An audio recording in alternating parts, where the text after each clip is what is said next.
Man, is it Tuesday already? Time for another episode of Student of the Gun Radio? What? That's crazy. And here I am, standing here with my earbuds in, laughing like a crazy person while I'm listening to Professor Paul. Now, I'm sorry to have made some of you laugh like crazy people at work, but that's just what happens. You know, you roll the dice. You take your chances. Now, here's what I want to know, Jared. Why is it that our fans, that the students of the gun out there, why are they being stingy and keeping it to themselves? I don't know. I mean, I know they shouldn't be. I know that you can plug your iPhone or your Google phone or your smartphone or your Galaxy Max or whatever your Guardian of the Galaxy there. What do you phone on? Note 4. Your Galaxy. What do I phone on? Your Note 4. I know that you can plug that into speakers. I know that you can. So why are you guys being greedy? Why are you being stingy? Share it. Share us with the world. If I give you a mission this week, if I give you a homework assignment, all of you students of the gun, it's going to be to share the goodness that is Student of the Gun with the world. Quit being greedy. You're like, yeah, but not everybody in my workplace, you know, they're not really down with you, Paul. They're, you know, well, then you need to educate them. It is your responsibility and duty as a citizen to help them get their heads right. And if Mary in accounting doesn't like it, then she can just suck it, okay? Can I say suck it on family-friendly radio? I think I can. I think I just did. But moving on. Share the goodness that is Student of the Gun. There you go. Welcome, welcome, welcome. And I am still in the glass case of emotion, and I am still your host, Professor Paul Markle. And thank you for being with us yet again. Congratulations on your excellent decision-making skills. Don't you feel proud of yourself? Unless you're driving, pat yourself on the back and tell yourself good job. Or if you're working a piece of machinery or equipment, don't pat yourself on the back. Focus. If you're on the treadmill, give me 10 more minutes. Actually, if you're on the treadmill, we're just getting started, so you can go ahead and pace yourself, because we got another 40 minutes or so to go. This week's featured sponsor is Frog Lube, the sweetest smelling gun lube in America. It's non-petroleum based. It just works. It's green. It's sold by a frog or a former frog man. And you need to go over there to Frog Lube's, either go to their website, froglube.com, or the Frog Lube Facebook page. I don't know if Frog Lube has a gun district page yet. I know Crossbreed does, and thanks to you guys, you students of the gun out there, you let them know. But if Frog Lube has a gun district page, you can go there. If they don't, well, then do whatever. But Frog Lube is the featured sponsor of the week. They're the ones that you want to thank. So please do that if you have the opportunity. Velocity triggers, designed for precision. You have a black rifle, they have a trigger for you. Now, you might be thinking, what do I want? Do I want the straight trigger? Do I want the curved trigger? What do I want? Well, dude, you're an American. Do whatever you want.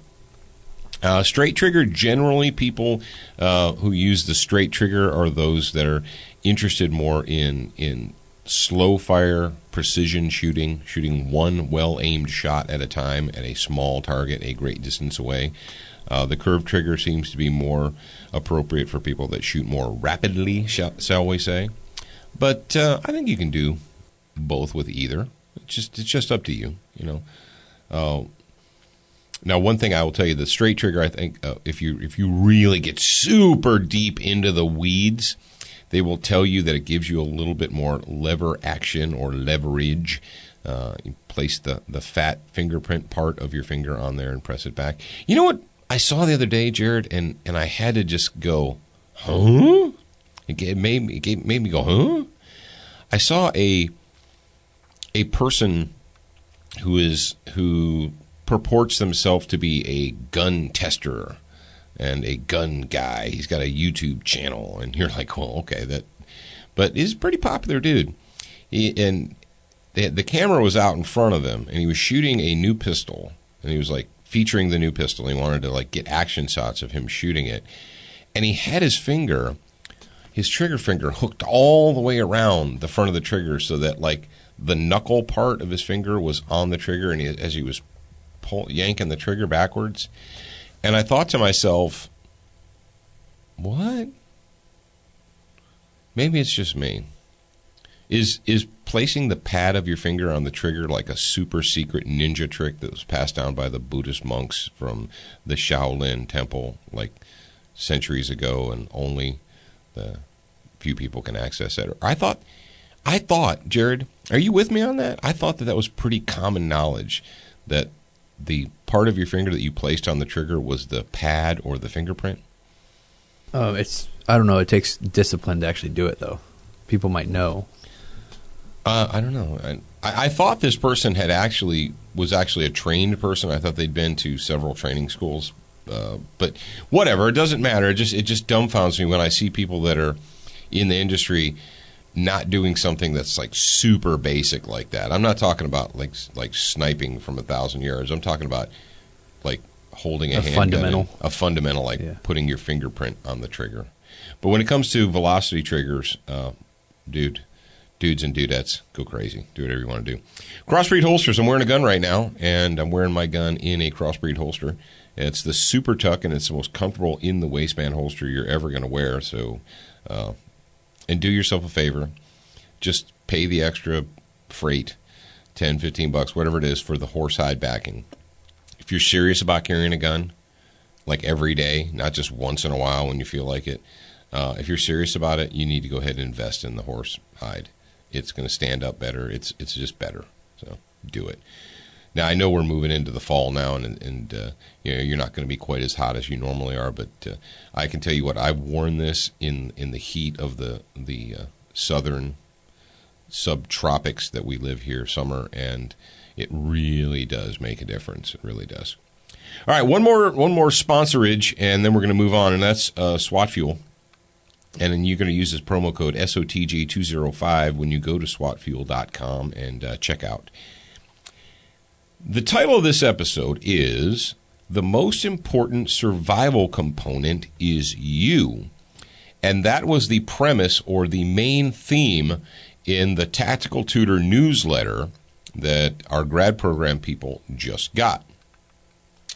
Just on last Friday, they got the Tactical Tutor newsletter, and it detailed, basically the concept or the idea that the most important survival component in a crisis, whatever that crisis happens to be, doesn't matter if it's man-made, if it's natural, it's a hurricane, it's an earthquake, it was, the aftermath of tornadoes, whatever.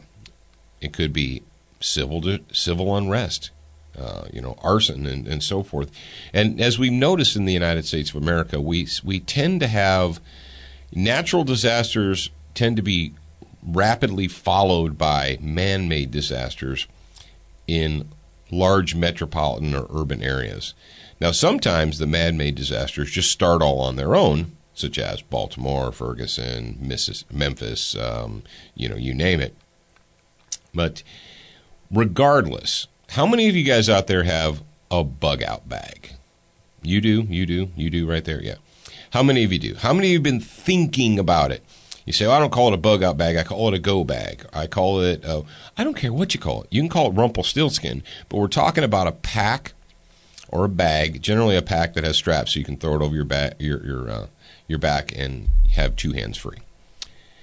And you put stuff in it. And it's become very fashionable to have, even non-gun people have emergency bags or go bags or what have you. And what do people like to put in them? Well, they put water filters, they put MREs, they put matches, they put flashlights, they put knives and tools. They, if they're hip and intelligent and smart, they might put something like a compass in there, a map of the area or region where they live in, things like that.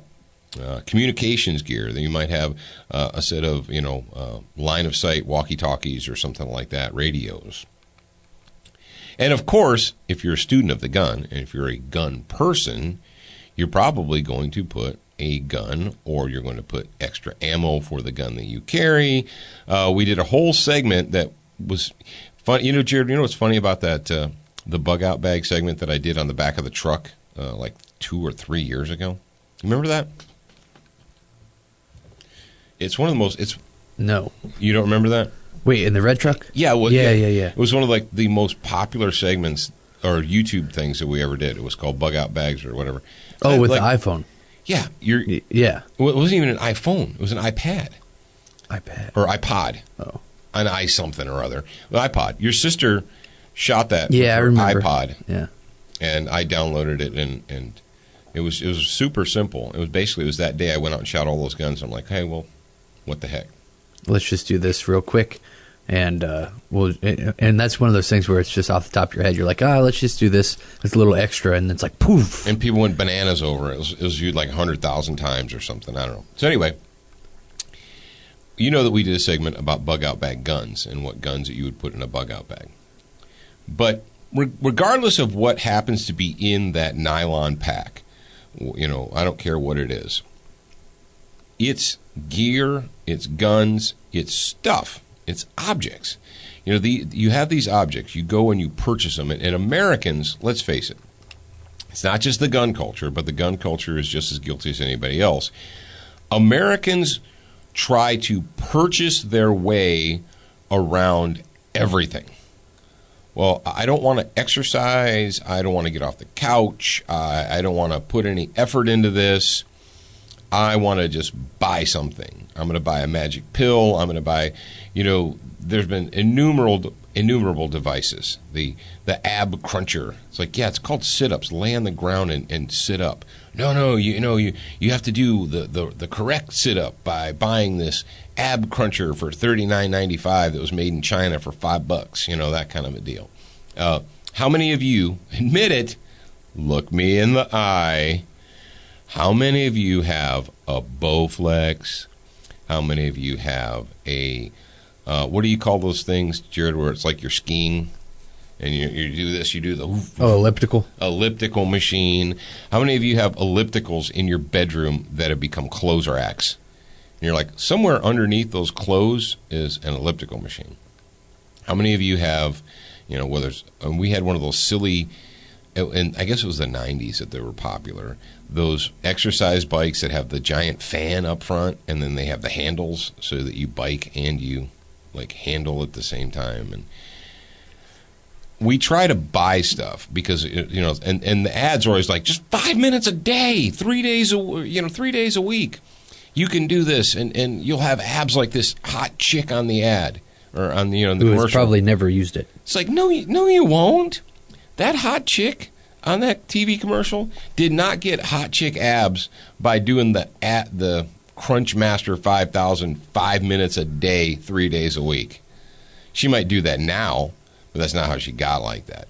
But we want to buy our way around everything. I've known guys, encountered people that went online and bought a pre-filled bug out bag. And they're like, oh man, check this out. Well, I got this. And all the stuff is still in the vacuum packed plastic stuff packages that it came in. They haven't even opened it. They don't even know what they have. But they bought it, and now they own it, and they have stuff. Brothers and sisters, the most important, if Naked and Afraid has taught us nothing, and I've never watched that show in my life, but I know that it exists, it's not the stuff that you carry, it's the stuff that's inside of you. The courage, the fortitude, the training, the drive, the motivation. You are the primary component. It's your body and your mind.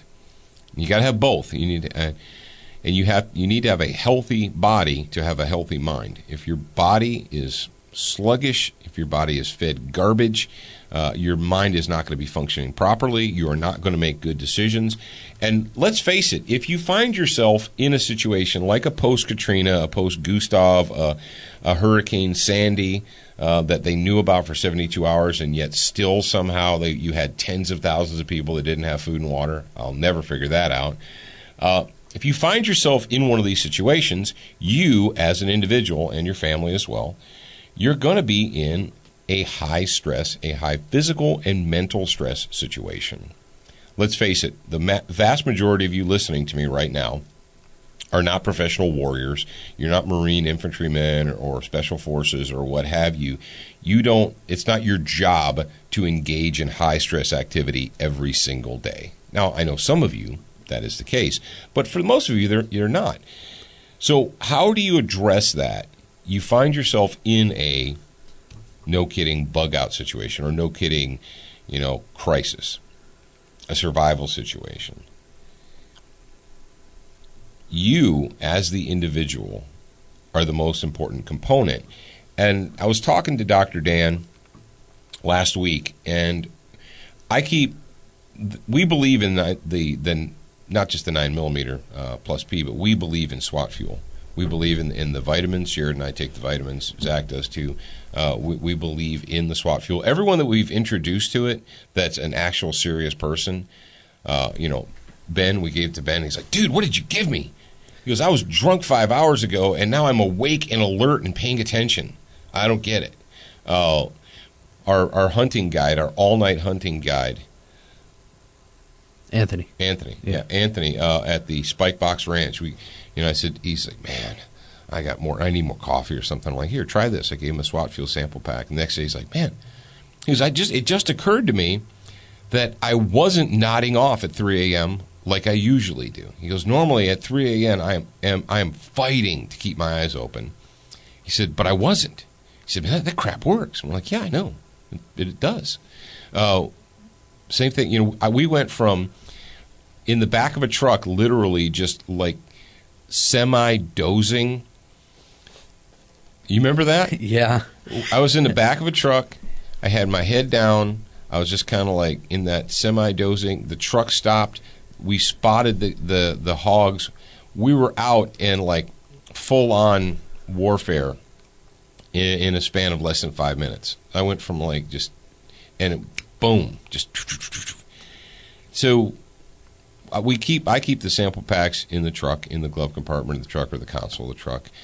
We have some at the shop. We have some at the house. But I had to admit to Dan that I have a pack. I've got a green camouflage pack, and it's got all the stuff in it, the Shimogs and the compass and the chem lights and all that crap. There's no SWAT fuel in it. And I realized that I was wrong. So what did you do? I fixed myself. Okay, good. I fixed myself.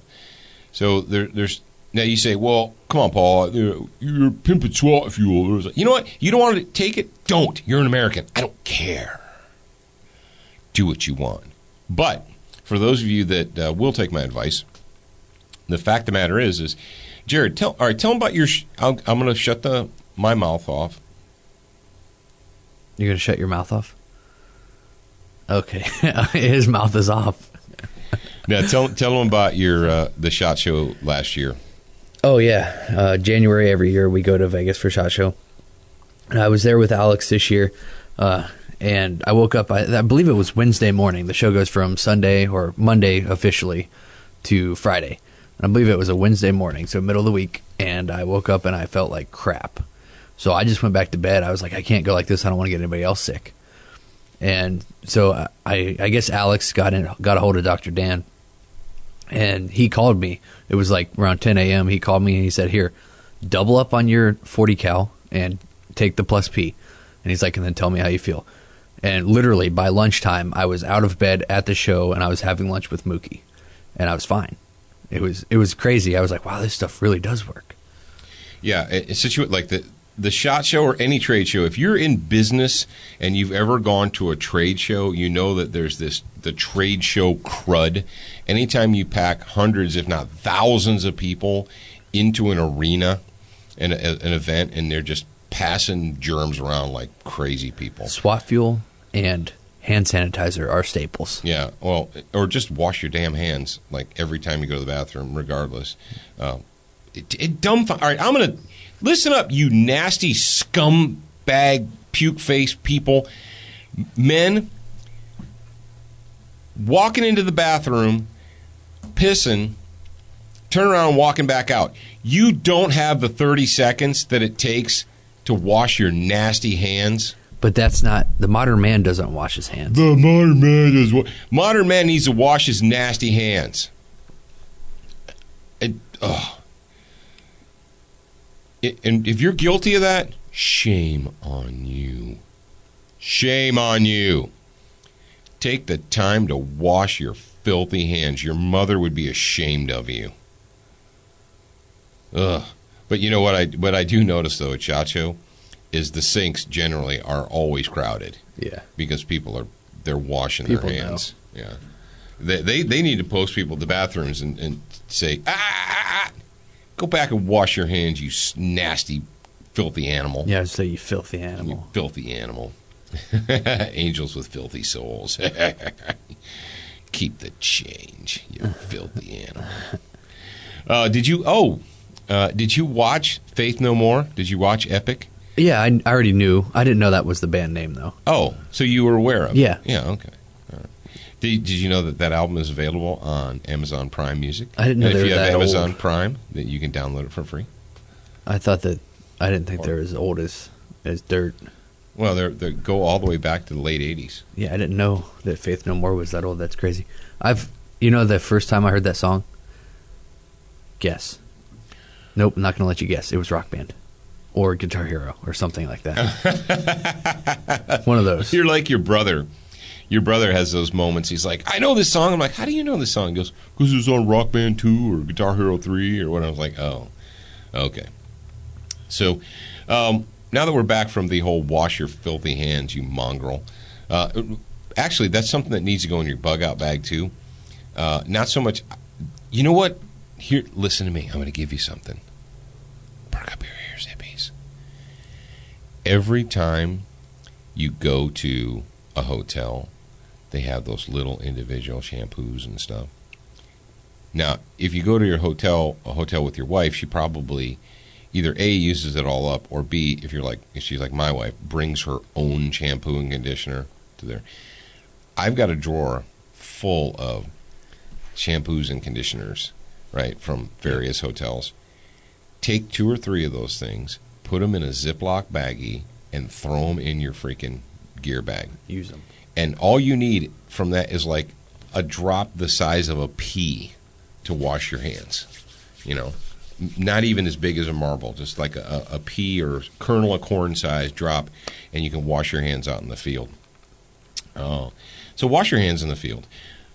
Bottom line, in a crisis situation, in a bug-out situation, in a survival situation, the number one component is you. You need to take care of yourself. You need to drink water. You need to eat. But I know, and the base in a crisis, you're going to be sleeping less, or your sleep is going to be interrupted. It's going to be crappy. You're going to be expected to put in long days. You're out there.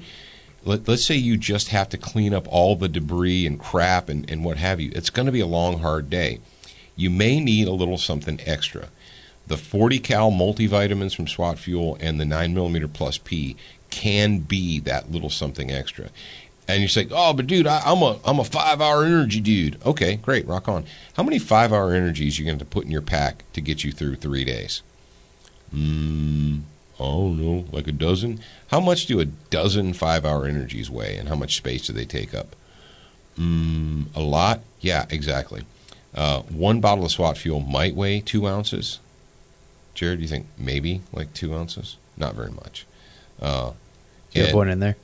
No, I don't have one here, but it might weigh 2 ounces. The fact of the matter is as many 5-hour energies as in a bottle of SWAT Fuel. And first of all, 5-hour energy doesn't hold they have more money to advertise, so you think that it's awesome. I've tried it a couple times. It never did anything for me except kind of tasted like crap and made my stomach feel weird. There's no sugar in the SWAT Fuel. It's not going to make you crash. If you want, if you can find the single packets, rock on. But dudes and dudettes, I'm telling you, if you have a favorite supplement, if you have something that works, put it in your bag. Put it in your pack. Here at Student of the Gun, we believe in SWAT Fuel. We know the company, we know the product, we believe in it, and we don't endorse things we don't believe in. So that is that. And without further ado, oh man, you mean the missionaries from the Religion of Peace are at it again? Are they really? I bet they're going around the world feeding the hungry. That's what they're doing. They're giving the hungry bacon. Yeah, giving the hungry bacon. Well, Das geht an die Oma des letzten Propheten Mohammed sallallahu alaihi wasallam. Ich bin Allah so dankbar, ein Muslim sein zu dürfen. Das geht an die Oma, wir sind die Oma. Check das aus. Bismillah. Die Song ist die Wahrheit. Wir folgen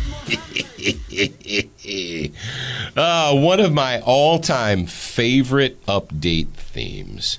The Religion of Peace update theme. And the members, the missionaries, the Muslim missionaries, the representatives of the Religion of Peace are at it again.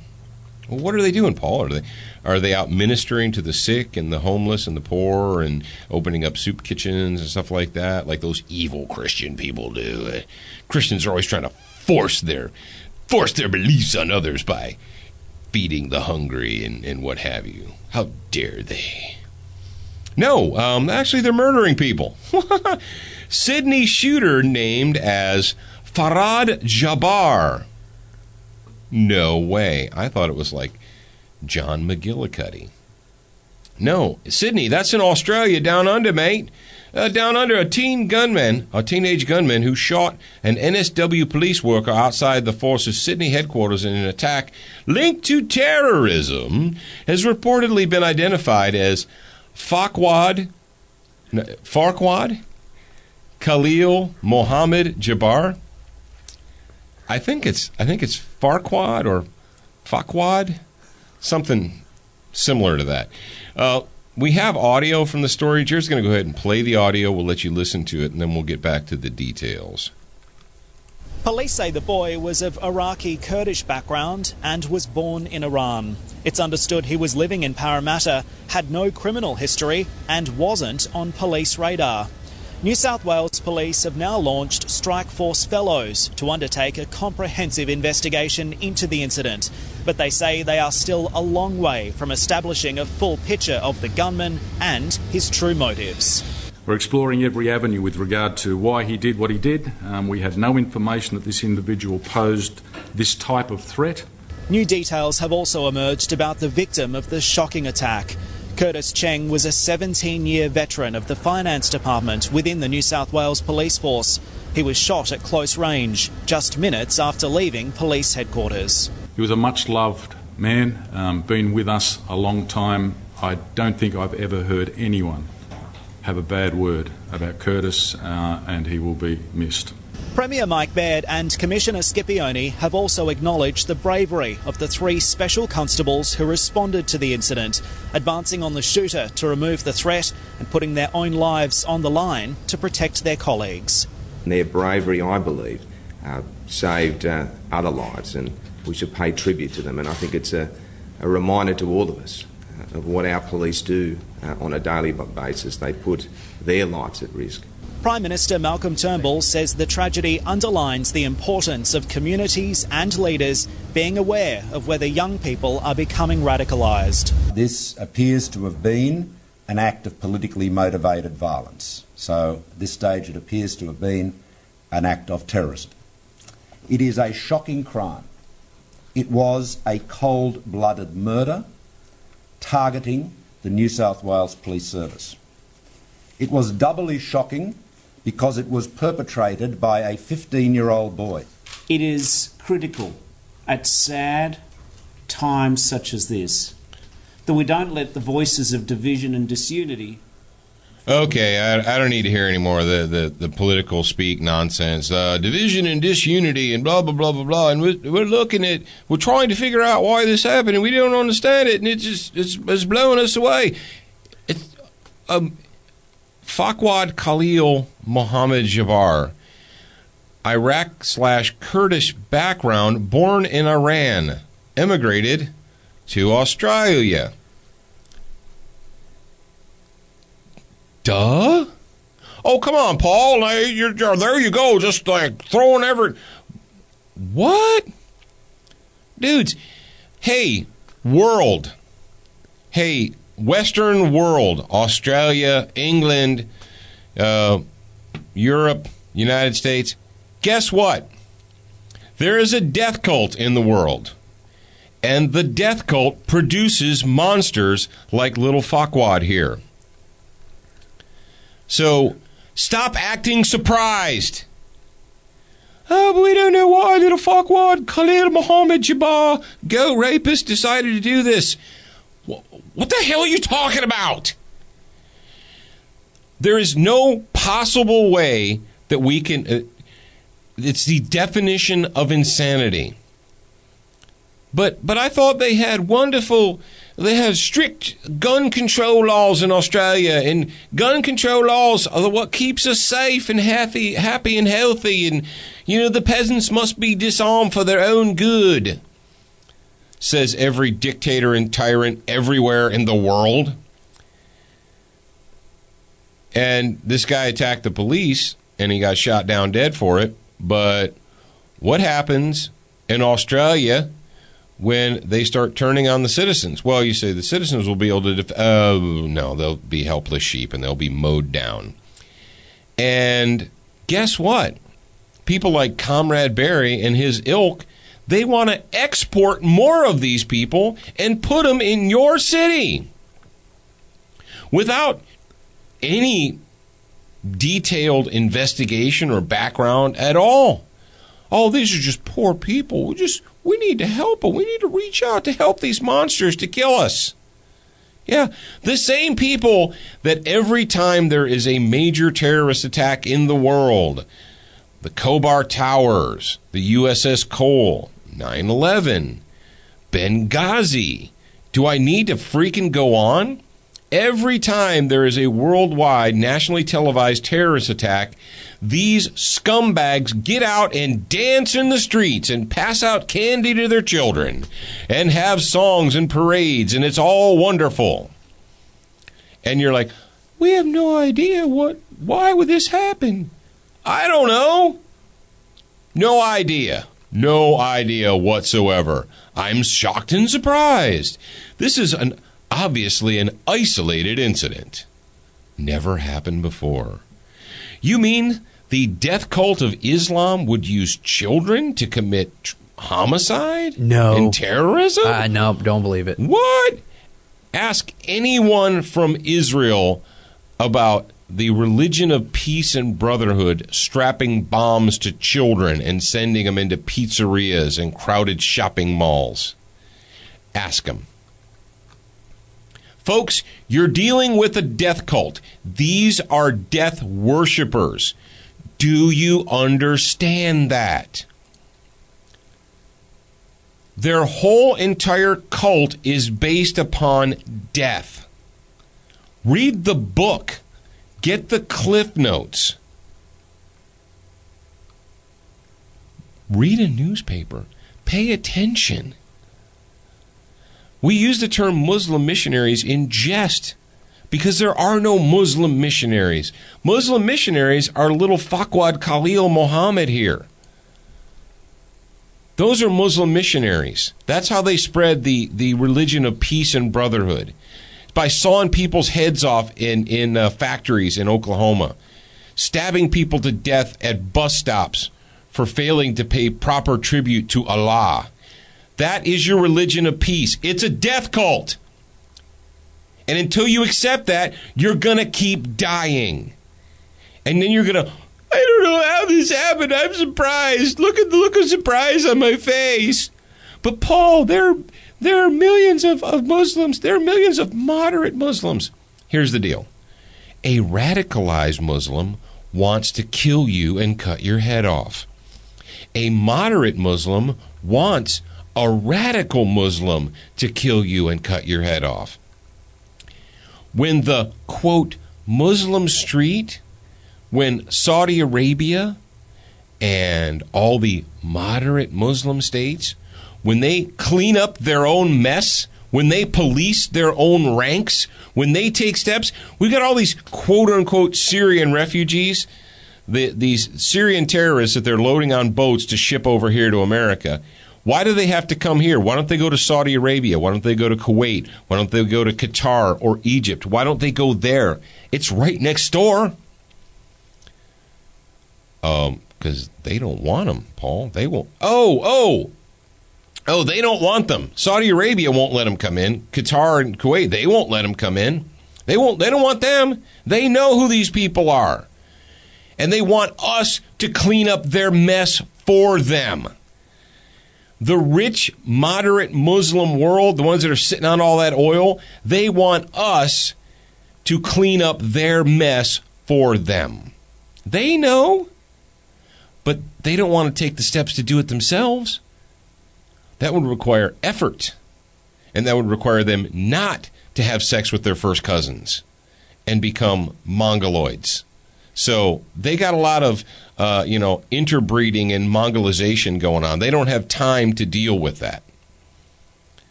So they're just going to export them to the rest of the world. And you say, well, do we need to play the percentages game? You import 1 million death cultists, but only 1% of the death cult are radicalized terrorists. What's 1% of 1 million? It's way too many. Do your own math. You went to public school.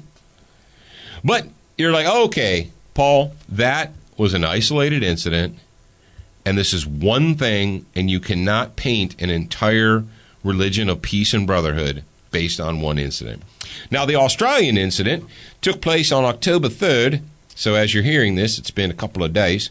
The next story comes to us from BBC News. I'm trying to transition from Australian to British here. BBCnews.com, Nigerian city of Maiduguri, attacked by 5 child bombers. What? This is not possible. Well, let me see. 5 children, 4 girls and 1 boy, were behind a series of blasts in the northeastern Nigerian city of Maiduguri on Thursday. Now, this would be a week ago. It would be October 2nd, as this was reported. Hey, Jared, question. I'm going to ask you, because you're a young hipster kind of a dude. I'm not a hipster. How much news, how much have you seen, how often have you seen this story? 5 children, Muslim children, sent out and blown up in Africa. In the United States. This is the first time. Oh, and I bet you a lot of you listening to the sound of my voice right now, you're like, what? What? How do I not know this? Well, because it doesn't make the religion of peace and brotherhood, the death cult of Islam, doesn't make them look really good. You might accidentally come to the realization that the death cult is a threat to Western civilization. You might accidentally make that conclusion. So we don't really want to push this too much. Go through the Yahoo News feed and see if this story even makes the top 50. Bet you it doesn't. Why is it? Why would that be? If 5 conservative Christian children strapped bombs on themselves and walked into a shopping mall and blew up, you think it would be all over the news? Bet you it would. All right. 15 people, including the bombers, died and more than 35 were injured in the attacks at a mosque and a house of vigilante leader, they say. Okay. They said. Okay. 15 people, including the bombers, died and more than 35 were injured in the attacks at a mosque and house of vigilante leader, they said. I'm not really sure. They is sources. More than 100 people died in similar attacks in the city 2 weeks ago. Maiduguri is where Boko Haram, the Islamist militants, were first based when they began their insurgency 6 years ago. But I thought that when Hillary was running the State Department that we were told that Boko Haram was a minor inconvenience and that they had been marginalized. Isn't that, Jared, isn't Boko Haram the same death cult terrorist that all of those hags, those Democrat hags in D.C., remember when they held up their hashtag signs? Hashtag Bring back our girls. Yeah. Remember that? Was that a couple of years ago? Apparently, the hashtag campaign was not enough to stop the terrorists. I am shocked. This is my shocked face because I thought that hashtag campaigns are how we stopped terrorism. This is ridiculous. What? So, let me see. Let's continue with the story because you will not be told this by CNN, MSNBC, Yahoo News, any of the mainstream United States media. They're not going to touch this. They might run it on Saturday, like Saturday afternoon when no one is paying attention. They're like, yeah, we ran that story. That story ran Saturday about 3 o'clock when nobody was watching. But we did our job. It's not our fault you weren't watching news on Saturday at 3. Some 17,000 people are said to have been killed in that time in the last 6 years, and attacks by the group have intensified. Oh, but what? The what? The religion of peace and brotherhood is intensifying attacks? Since Muhammadu Buhari became president in May, vowing to defeat the insurgents. The BBC's Abdullah Karula Abu Bakr in the capital, Abuja, said people were waiting for the final evening prayers when 3 suicide bombers struck the mosque. The girl carrying the 4th bomb ran off into a nearby bush where the explosive detonated, killing her. The vigilante leader was not at home when a suicide attacker struck his house, our reporters say. Witnesses and security sources said the children were aged 9 to 15. Death cult, maybe? Are we seeing a death cult pattern here? Using the death cult using their children as weapons? Oh, I love these apologists, these Palestinian apologists are like, oh, well, you know, Israel is guilty of committing atrocities too. Israel took bulldozers and they ran over a bunch of houses. Hey, hippie, when the Israelis start strapping bombs to 9-year-old little girls and sending them into mosques, then come talk to me. You moral equivalent puke face. In June, the military's headquarters were moved and yada yada and so forth and so on. So here's what we know. Despite what you've been told, despite the fact that we have invested billions upon billions of dollars in the quote-unquote global war on terror, we've wasted, shut up, don't write me letters. I have a friend who died in Iraq and it was not a waste. I didn't say your friend's death was a waste, moron. Shut up for 5 seconds. Your government that you allowed to take charge, well, I didn't allow it. I didn't vote for him. What have you done to stop it? I vote extra hard. I'm going to vote super strong, hard vote next 2 years from now and hope that some... No, you're an insane person. You keep doing the same thing over and over and over again, and you expect to get a different outcome. You can't do it. It's not going to happen. You better harden up America. If you haven't gotten to the point yet where you've decided that you're going to harden up, I don't know what to tell you. Not really sure what to say. If you're not a member of the grad program, you're really messing up. Now, Jared, was it earlier this show or the end of yesterday's show that you reminded him about the 30-day free trial? I think it was. Yes? I don't know. Okay. It's a good question. Okay. Well, anyway, we got the 30-day free trial. And you said, well, why are you trying to pimp this, Paul? I'm telling you why I'm trying to pimp it, because A, I can communicate directly with you. B, the Tactical Tutor newsletter is filled with hardcore, solid information that you can use. You're frustrated. You're angry. I know it. I'm frustrated. I'm angry, too.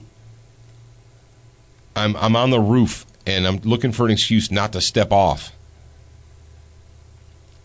Folks, if you're on the roof and you're looking for an excuse not to step off, join us. Join us on the Student of the Gun grad program. We'll give you an excuse, and we'll help you not to step off. We'll bring you back in, give you something productive to do with your time other than play fantasy football. I'm not going to shut up about it. If I hear one more stupid fantasy football thing, I'm going to lose my crap. And I'm doing a really good job, I think, Jared, of keeping it, based on all this death cult news and what have you, of keeping it rated PG and family friendly. Yep. So you are welcome for that. All right. Well, we thought you should know that. We thought we might need to hip you cats to that, because we know that you are not going to get that information anywhere else. They're going to hide it. They're going to distract you. Oh, I want to know more about gay marriage. Yeah, that's what I'm really concerned about, rights of transgender people and whether or not they have a safe place to pee. Yeah, the world's falling apart. The representatives of the death cult of Islam are just strapping bombs to children, sending their teenagers out to shoot cops, and you want to talk about a safe place to pee. If you missed the safe place to pee conversation that we had on Student of the Gun, it was last Friday, wasn't it, Jared? Was that the one where the dude said that he thinks I set a record? Oh, yeah. Yeah, Matt Williams. We may have set a record last Friday. Yeah, that's the, what is it? Ignorance, distraction, and guilt? How do you convince a free people to surrender without firing a shot? You engage in ignorance, distraction, and guilt. And every time you encounter a news story, Yahoo, CNN, MSNBC, any of that filth and excrement that is put in front of your face, ask yourself, is this story designed to keep me ignorant, to distract me, such as transgender rights? We don't have enough information on whether or not transgender people feel safe using a public bathroom. Yeah, that's the biggest concern we have on planet Earth today, is whether mentally unstable people have a comfortable place to urinate. Well, we need to get right on that. And as you listen to this, your government is spending your tax money to investigate that. Take that with you as you go out throughout your day today. All right, Jared, thank you to Frog Lube. Thank you to Century Arms. Thank you to Brownells at brownells.com. You can buy Frog Lube and Duracoat from Brownells. And Century Arms is a sponsor of the mobile app. If you don't have it, you're wrong. Fix yourself. That's it. That's the end of that story. But it is Tuesday. Tomorrow would be Wednesday, according to the calendar I have hanging on my wall, unless they changed it. And we will be back with you. I guarantee it. Remember, you're a beginner once, but you should indeed be a student for life.